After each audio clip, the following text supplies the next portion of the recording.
ఏపీలో ఎలక్ట్రానిక్స్ ఉత్పత్తుల తయారీపై ప్రత్యేక దృష్టి సారించాలని అధికారులకు సూచించారు సీఎం చంద్రబాబు. రాయలసీమను సౌర విద్యుత్ ఉత్పత్తి కేంద్రంగా తీర్చిదిద్దాలని దిశానిర్దేశం చేశారు.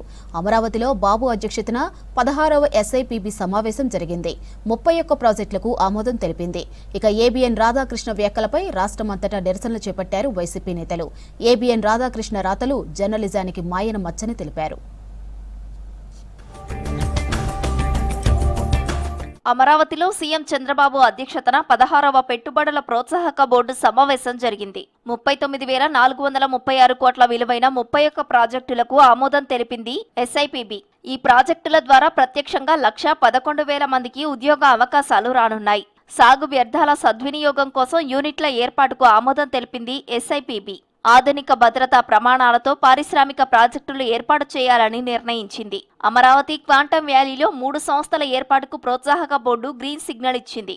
ఏపీలో ఎలక్ట్రానిక్స్ ఉత్పత్తుల తయారీపై ప్రత్యేక దృష్టి పెట్టాలని అధికారులకు సూచించారు చంద్రబాబు. రాయలసీమను సౌర విద్యుత్ ఉత్పత్తి కేంద్రంగా తీర్చిదిద్దాలని దిశానిర్దేశం చేశారు.